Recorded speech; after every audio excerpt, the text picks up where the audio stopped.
Hi everyone, I'm Chanakishara. Let's be prepared for the O-Level English paper. This is the second video lesson of discussing O-Level English past papers. For this lesson, I have selected the question number 9 of the O-Level English paper in 2016. This question evaluates your knowledge of conjunctions. I'm sure this lesson series will be very useful to improve your English and to get an A pass for English. Okay, let's go to the question. Fill in the blanks with the following words. මේක හිස්තැන් 10කින් සම්බන්ධිත ප්‍රශ්නයක්. පිළිතුරු විදිහට ඇති වචන සියල්ලම වගේ සම්බන්ධක පද. එහෙම නැත්නම් conjunctions. මම මුලින්ම මේ පිළිතුරු විදිහට තියෙන වචනවල දල සිංහල අර්ථය පැහැදිලි කරන්නම්. before කියලා කියන්නේ පෙර. එහෙම නැත්නම් කලින් කියන අදහස තියෙන සම්බන්ධක පදයක් වගේම නිපාත පදයක් විදිහට පාවිච්චි කරන්නත් පුළුවන්. as soon as යන phrase එක සිංහල තේරුම විගස ඒ ගමම්ම යන සිංහල තේරුම තමයි තියෙන්නේ. ඒ වගේම සම්බන්ධක පදයක් විදිහට පාවිච්චි වෙන්නේ. since යන පදය සිට කියන අරුතින් පාවිච්චි වෙනවා සම්බන්ධක පදයක් ලෙසත්. ඒ වගේම ප්‍රිපොසිෂන් එකක් එහෙම නැත්නම් නිපාත පදයක් විදිහට පාවිච්චි වෙනවා.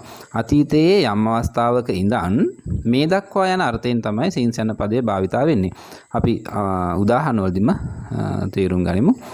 until කියලා කියන්නේ තුරු. එහෙම නැත්නම් දක්වා යන සිංහල අර්ථය දෙනවා. ඒ වගේම මේකත් conjunction එකක් වගේම preposition එකක් විතරක් පාවිච්චි කරන්න පුළුවන්. during යන පදේ නම් conjunction එකක් නෙමෙයි. අතරතුර යන සිංහල අර්ථය තමයි තියෙන්නේ. මේක නිපාත පදයක්. ඒ කියන්නේ ඒකට වාක්‍ය දෙකක් සම්බන්ධ කිරීමේ හැකියාව නැහැ during යන පදයට. so කියලා කියන්නේ ඉතින්. ඒ නිසා යන අදහසින් පාවිච්චි වෙනවා සම්බන්ධක පදයක්.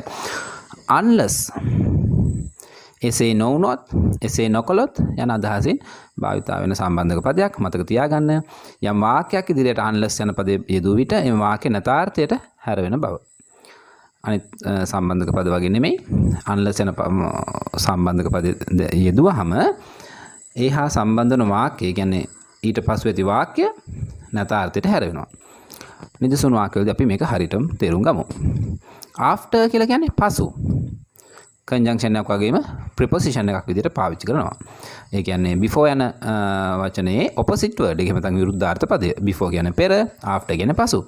whenever කියලා කියන්නේ කවදා වුවත්, කොයි වෙලාවෙ වුවත් යන අර්ථය තියෙන්නේ. ඔබ දන්නවා when කියන වචනේට තියෙන්නේ කවදාද. එහෙම නැත්නම් කොයි වෙලාවෙද කියන අදහස තියෙන්නත් පුළුවන්. whenever කියන්නේ කවදා වුවත්, කොයි වෙලාවෙ වුවත් සම්බන්ධක පදයක් මේක. while යන වචනේ නිතරම වගේ පාවිච්චි වෙන conjunction එකක් විදිහට අතරතුර යන සිංහල අරුත් ඇතිව. හරි. අපි දැන් ප්‍රශ්නෙට යමු. Mahesh will finish his secondary education next year when he is 15. Mahesh will finish his secondary education next year. ලබන අවුරුද්දේ මහේෂ් ඔහුගේ ද්විතීක අධ්‍යාපනය අවසන් කරાવી. will finish අවසන් කරાવી. secondary education කියන්නේ ද්විතීක අධ්‍යාපනය. වාක්‍ය ඉවර නැහැ. when කියන සම්බන්ධක පදේ පාවිච්චි වෙලා තිනවා. when he is 15. එතනදී 15 කියන වයස he is 15 ඔහුට 15යි. ඔහුට වයස 15යි. when he is 15 ඔහුට වයස 15 දී. හොඳින් මතක තියාගන්න මේක සම්පූර්ණ වාක්‍යයක් විදිහට ගත්තාම ප්‍රධාන වාක්‍යයේ will යන පදේ තියෙනවා. ඒ කියන්නේ කාල සිද්ධිය අනාගතයි. සිද්ධිය අනාගත වන විට අපි නිතරම වාක්‍ය දෙකටම will යොදන්නේ නැහැ. ප්‍රධාන වාක්‍යෙට විතරයි will යොදන්නේ. තවම මහේෂ්ට අවුරුදු 15ක් උනේ නැහැ. නමුත් අපි තියන්නේ present form එකෙන්. he is 15 ඔහුට 15යි. when he is 15 ඔහුට 15 දී. ඒ කියන්නේ ඔහුට වයස අවුරුදු 15 දී ඔහුගේ ද්විතීක අධ්‍යාපනය අවසන් කරાવી. ඒ කියන්නේ ලබන අවුරුදු තමයි 15 වෙන්නේ. he wants to enter the university හිස්තැනක් that. පළමු හිස්තැන. he wants ඔහුට අවශ්‍යයි. he wants to enter the university. ඔහුට විශ්වවිද්‍යාලයට ඇතුළත් වීමට අවශ්‍යයි. හිස්තැනක් තියෙනවා that. දැන් විශ්වවිද්‍යාලයට ඇතුළත් වෙන්නේ ද්විතීක අධ්‍යාපනයෙන් පසුනේ. එහෙනම් උත්තරය හරි පැහැදිලි. after that ඊට පසු. ඉන් පසු. he is a clever boy. ඔහු දක්ෂ පිරිමි ළමයෙක්. he was able to write computer programs. හිස්තැනක් දෙවෙනි හිස්තැන. he was 13. ඔහු දක්ෂ පිරිමි ළමයෙක්. a clever boy. he is a clever boy. he was able to write computer programs. ඔබ දන්නවා able to කියන phrase එක පාවිච්චි කරන්නේ can එහෙම නැත්නම් could වෙනුවට. am is are එක able to පාවිච්චි වුණොත් වර්තමානයි. හැකි පුළුවන් කියන අදහස දෙන්නේ. was were එක able to පාවිච්චි වුණොත් හැකි වුණා, හැකි විය, පුළුවන් විය හැකියාව තිබුණා කියන අදහස දෙන්නේ. He was able to write computer programs. ඔහුට පරිගණක වැඩසටහන් ලිවීමේ හැකියාව තිබුණා. ඔහුට වයස අවුරුදු 13 දී මේක සම්පූර්ණ සිද්ධිය අතීතයි. ඒක නිසා තමයි he was 13 වෙලා තියෙන්නේ. ඔහුට වයස අවුරුදු 13 දී නම් when he was 13. නමුත් අපිට මෙතන උත්තරයක් විදියට when යන පදේ නැහැ. එහෙනම් අපිට මෙතන වඩාත් ගැළපෙන වචන විදිහට ගන්න වෙන්නේ before කියන පදේ. Before he was 13. ඔහුට වයස අවුරුදු 13ට පෙර, ඒ කියන්නේ ඔහුට වයස අවුරුදු 13ක් වෙන්න කලින් ඔහුට පරිගණක වැඩසටහන් ලිවීමේ හැකියාව තිබුණා. ඔහු දක්ෂ පිරිමි ළමයෙක්. He goes for music classes. තුන්වෙනි හිස්තන weekends. He goes for music classes. ඔහු සංගීත පන්ති යනවා.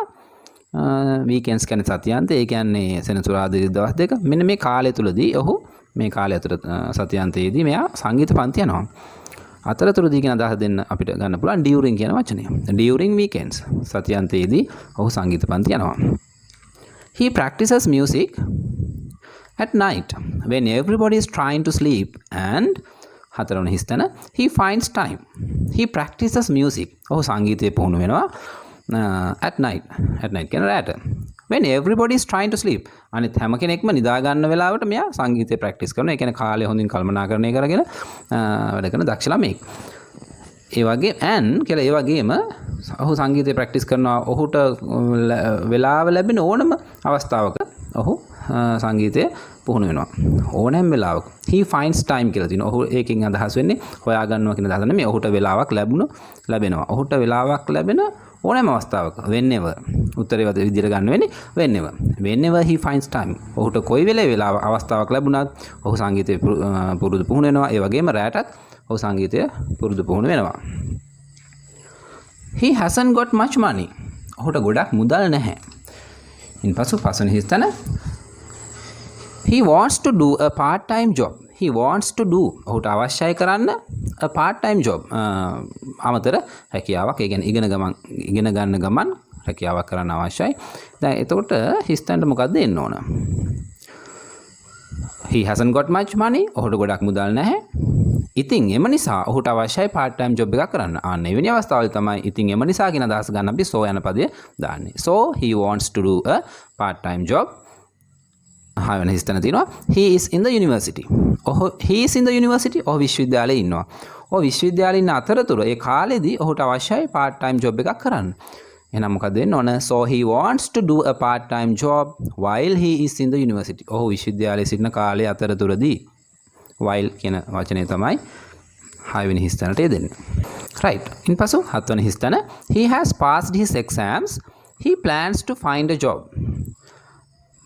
මුල් වාක්‍යය තියෙනවා present perfect tense. ඊට පස්සේ තියෙනවා simple present tense. නමුත් සිද්ධිය අනාගතයි මෙතන.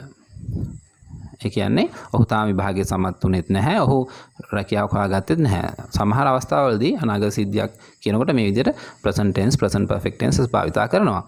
සමහර අවස්ථාවලදී. right? මේකේ අර්ථය මම කියන්නම්. ඔහුගේ විභාග සමත් වුණු ගමන් ඔහු සැලසුම් කරන් ඉන්නවා රැකියාවක් හොයාගන්න. As soon as he has passed his exams, he plans to find a job. මෙතන he has passed කියන එක භාවිතා කළාට ඔහු විභාග සමත් වුණේ නැහැ. හොඳින් මතක තියාගන්න. මේ අනාගත සිද්ධියක් ප්‍රකාශ කරන්නේ. As soon as he has passed his exams, he plans to find a job. ඔහුගේ විභාග සමත් වූ ගමන්ම විගස ඔහු සැලසුම් කරන් ඉන්නවා රැකියාවක් හොයාගන්න. To find a job. 8 වෙනි හිස්තැන childhood. He has been planning to travel around the world. He has been planning. Present perfect continuous. අතීතයේ පටන් තාමත් කරමින් සිටින දෙයක්. ඔහු සැලසුම් කරමින් ඉන්නවා. To travel around the world. Around the world ලෝවටා. To travel around the world. ලෝවටා සංචාරය කරන්නට. He has been planning to travel around the world. ඔහු ලෝවටා සංචාරය කරන්නට සැලසුම් කරමින් ඉන්නවා. කවදා ඉඳන්ද? childhood කියන්නේ ළමා කාලේ, පොඩි කාලේ, කුඩා කාලේ. කුඩා කාලේ පටන් මම කිව්ව උදාහරණ පැහැදිලි කරනකොට උත්තර අතීතයේ පටන් අද දක්වා කියන අදහස අදහස ගන්න අපි since යන පදයෙන්. since childhood ළමා කාලේ ඉඳන්. ඒ කියන්නේ එයා පොඩි කාලේ ඉඳන් සැලසුම් කරමින් ඉන්නවා ලොවට සංචාරය කරන්න. ඒ කියන්නේ තවමත් සැලසුම තියෙනවා. තවමත් සැලසුම් කරමින් ඉන්නවා. right? But his dream will not come true. I mean, he collects sufficient money. come true කියන්නේ සැබෑ වෙනවා. හීන සැබෑ වෙනවට අපි කියනවා dreams come true කියලා. But his dream will not come true. නමුත් ඔහුගේ සිහිනය සැබෑ වෙන එකක් නැහැ. හිස්තනක් තියෙනවා. He collects sufficient money. Sufficient money කියන්නේ ප්‍රමාණවත් මුදල්. එහෙම නැත්නම් enough money. He collects sufficient money. ඔහු ප්‍රමාණවත් මුදල් හොයා ගන්නවා. අපිට කියන්න ඕන ඔහු ප්‍රමාණවත් මුදල් සොයා නොගත්තොත් ඔහුගේ හීන සැබෑ වෙන එකක් නැහැ කියලා කියන්න ඕන. ඔහු මුදල් සොයා නොගත්තොත් දැන් he collects sufficient money කියන ඔහු මුදල් හොයා ගන්නවා. මම කිව්වා unless පැහැදිලි කරනකොට unless කියන සම්බන්ධක පදේ දැම්මොත් තමයි වාක්‍ය නැතාර්ථයට හැරෙන්නේ. අපි යොදලා බලමු. Unless he collects sufficient money. ඔහු ප්‍රමාණවත් මුදල් සොයා නොගත්තොත්. He collects sufficient money කියන්නේ ඔහු ප්‍රමාණවත් මුදල් සොයා ගන්නවා. Unless he collects sufficient money. මොකක්ද තේරුම? ඔහු ප්‍රමාණවත් මුදල් සොයා නොගත්තොත් his dream will not come true. ඔහුගේ සිහින සැබෑ වෙන එකක් නැහැ. His dream will not come true unless he collects sufficient money. He doesn't want to get married. Get married කියන්නේ විවාහ වෙනවා. He doesn't want to get married. ඔහුට අවශ්‍ය නැහැ විවාහ වෙන්න. He is 30. He is 30 කියන්නේ ඔහුට 30යි. ඔහුට 30ක් වනතුරු ඔහුට අවශ්‍ය නැහැ විවාහ වෙන්න. වනතුරු තුරු කියන අදහස දෙන්නේ until යන පදයෙන්. Until he is 30. ඔහුට 30ක් වනකම් he doesn't want to get married. ඔහුට විවාහ වෙන්න අවශ්‍ය නැහැ. හොඳයි. ඉංග්‍රීසි ව්‍යාකරණ පිළිබඳව මූලික දැනුමක් ඇති ඔබට මම කරපු මේ පැහැදිලි කිරීම හොඳින් අවබෝධ වෙන්නේ නැති කියලා මම විශ්වාස කරනවා. මේ භාවිතා කරපු සියල්ලම වගේ සම්බන්ධක පද, ඒ වගේම බොහෝමයක් නිපාත පද විදිහට පාවිච්චි කරනවා. ඉතින් මේ පදවල අර්ථයන් මොනවද? මේවා භාවිතා කරමින් නිවැරදිව අදහස් ප්‍රකාශ කරන්නේ කොහොමද? මෙන්න මේ පිළිබඳව අපිට හොඳ අවබෝධයක් තියෙන්න ඕන. ඒ වගේම වචනේ තේරුම විතරක් දැන සිටීම ප්‍රමාණවත් නැහැ. ඉතින් මම තවත් නිසුන් වාක්‍ය කිහිපයක් දෙන්නම්. ඒ වගේ පැහැදිලි කරන්නම්. ඒ ඔබට උදව් වෙයි මේ වචන කොහොමද ඉංග්‍රීසියෙන් අදහස් ප්‍රකාශ කිරීමේදී භාවිතා කරන්න කියලා. Number 1. I finished all my homework before I went to sleep. All my homework. සියලුම මගේ ගෙදර වැඩ. I finished අතීත කාලෙන් තියෙන මම මගේ සියලුම ගෙදර වැඩ අවසන් කළා. I finished all my homework before I went to sleep. I went to sleep මම නින්දට ගියා. Before I went to sleep මම නින්දට යන්න කලින්. මෙතනදී before යන පදය සම්බන්ධක පදයක් විදිහට පාවිච්චි වෙන්නේ මොකද? වාක්‍ය දෙකක් සම්බන්ධ කරලා. සම්පූර්ණ තේරුම ගත්තොත් මම නින්දට යන කලින් මම මගේ සියලුම ගෙදර වැඩ අවසන් කළා. I finished all my homework before I went to sleep. Number 2. I finished all my homework before 10 o'clock. ප්‍රධාන වාක්‍ය අරකමයි මම මගේ සියලුම ගෙදර වැඩ අවසන් කළා before 10 o'clock. 10 වෙන්න කලින්. Number 3. The teacher started the lesson as soon as she came to the classroom. The teacher started the lesson. ගුරුතුමිය පාඩම පටන් ගත්තා. As soon as කියන්නේ විගස. She came to the classroom. ඇය පන්ති කාමරයට ආවා. As soon as she came to the classroom. ඇය පන්ති කාමරයට ආපු ගමන් ඇය පාඩම පටන් ගත්තා. මෙතනදී she කියන්නේත් teacher කියන්නේත් එකම පුද්ගලයා. Number 4. I have been learning English since I was 6. since යන පදේ සිංහල අර්ථය පැහැදිලි ඇති. සිට කියන අදහස තියෙන්නේ since I was 6. මට වයස අවුරුදු 6 ඉඳන් අපිට අවශ්‍ය නම් since I was 6 years old කියලා කියන්නත් පුළුවන්. Since I was 6 මට වයස අවුරුදු 6 ඉඳන් I have been learning English. මම ඉංග්‍රීසි ඉගෙන ගනිමින් ඉන්නවා. ඒ කියන්නේ තාමත් ඉගෙන ගන්නවා. ඉගෙන ගන්න පටන් ගත්තේ අවුරුදු 6 දී. එදා පටන් මම ඉංග්‍රීසි ඉගෙන ගනිමින් ඉන්නවා. Number 5. I have been learning English since 2014. දැන් උඩ වාක්‍යයේ number 4 වලදී since I was 6 එතනදී since කියන්නේ සම්බන්ධක පදයක්. මොකද I was 6 කියන වාක්‍යයක්. මෙතනදී number 5 වලදී I have been learning English since 2014. එකම තේරුම හැබැයි මෙතනදී නිපාත පදයක තමයි පාවිච්චි වෙන්නේ. Since 2014 2014 ඉඳන් මම ඉංග්‍රීසි ඉගෙන ගනිමින් ඉන්නවා. Number 6. We had to wait until mother finished cooking. We had to wait. Has to have to කියන්නේ යම් දෙයක් කරන්න සිද්ධ වෙනවා. ඒකේ අධිස රූපේ තමයි had to කියලා කියන්නේ. Had to සිද්ධ වුණා. ඒ කියන්නේ we had to wait. අපට රැඳී බලන් ඉන්න සිද්ධ වුණා. අපිට රැඳී සිටින්න සිදු වුණා. Until mother finished cooking. Mother finished cooking. අම්මා උයන කටයුතු අවසන් කළා. Until mother finished cooking. අම්මා උයන එක අවසන් කරන තුරු අපට බලා ඉන්න සිද්ධ වුණා. Number 7. එතනදී number 6 වලදී until කියන එක සම්බන්ධක පදයක්. බලමු අපි number 7 වලදී we waited for the train until 7:30 pm. එතනදී until කියන්නේ preposition එකක්. මොකද 7:30 pm කියන වාක්‍යයක් නෙමෙයි. until 7:30 pm 7:30 වනතුරු නමුත් තේරුම එකයි. තුරු. ඒ වෙනකන් කියන දහ තමයි until යන වචනයෙන් දෙන්නේ. We waited for the train. අපි දුම්රිය යනකම් බලන් හිටියා until 7:30 pm. 7:30 වෙනකන්. Number 8. We visited many sacred places during our vacation. මම කිව්වා during කියන වචනය preposition එකක් පමණයි. අතරතුර කියන අදහස තියෙන්නේ. We visited many sacred places. Sacred places පූජනීය ස්ථාන. We visited many sacred places. අපි ගොඩාක් පූජනීය ස්ථාන බලන්න ගියා. During our vacation. අපේ නිවාඩුව අතරතුරදී. Number 9. It was very cold. ඒ වෙලාවේ ගොඩක් හීතරයි. It was very cold. අතීත කාලේ වාක්‍යයක්.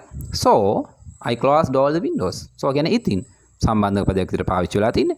So ඉතින් I closed all the windows. මම සියලුම ජනෙල් වැහුවා. ඒ වෙලාවේ ගොඩක් හීතලයි. ඉතින් මම සියලුම ජනෙල් වැහුවා. Number 10. You won't pass the interview. You will not pass the interview. ඔබ interview එක සමත් වෙන එකක් නැහැ. Unless you get ready for it. Get ready කියන්නේ සූදානම් වෙනවා. You get ready for it. ඔබ ඒ සඳහා සූදානම් වෙනවා. Unless දැම්මම වාක්‍ය නැතාර්ථයට හැරෙන බව මතක ඇති ඔබට. Unless you get ready for it. ඔබ ඒ සඳහා සූදානම් නොවුනොත් you won't pass the interview. ඔබ interview එක ඔබ සම්මුඛ පරීක්ෂණය සමත් වෙන එකක් නැහැ. Number 11. We cleaned the garden after we had breakfast.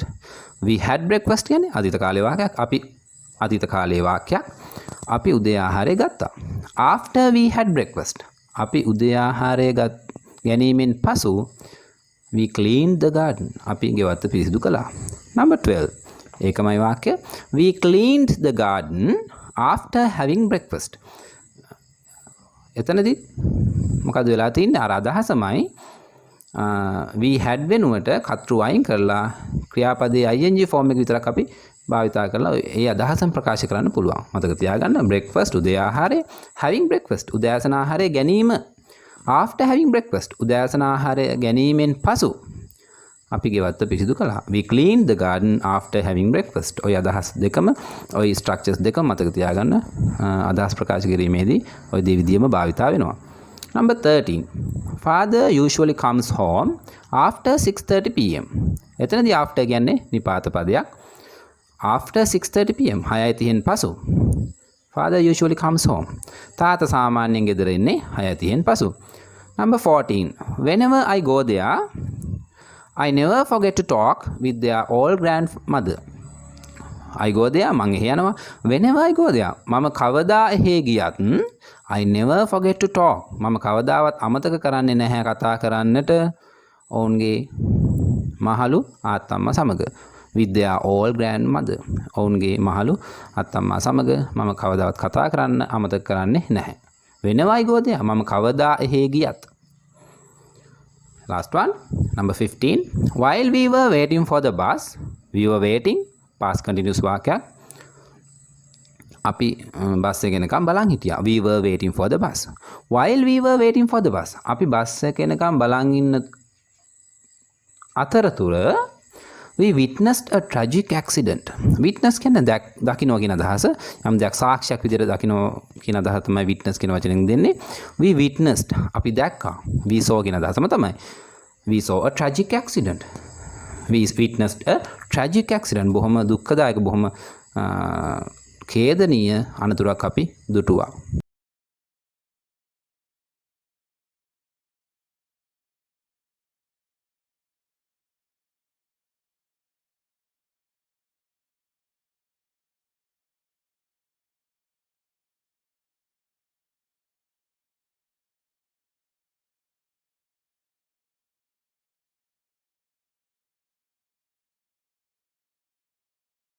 Right. I am pretty much sure you have understood my explanation well. At the end of that explanation, there is an activity. Please don't forget to do that. You should be able to answer such questions without making any mistakes, so you could get all the marks at exams. If you think that you need to improve your knowledge of these conjunctions, you can search for videos on YouTube. There are lots of videos on YouTube, right? Actually, I have also made some, and I hope to make some more videos on conjunctions in the near future. So you should subscribe to my YouTube channel, Hey English SL. You will easily get all my video lessons as soon as I upload them. This lesson will also be useful to your friends, so you can share it for them. Right. I'll see you soon in another video lesson. Bye.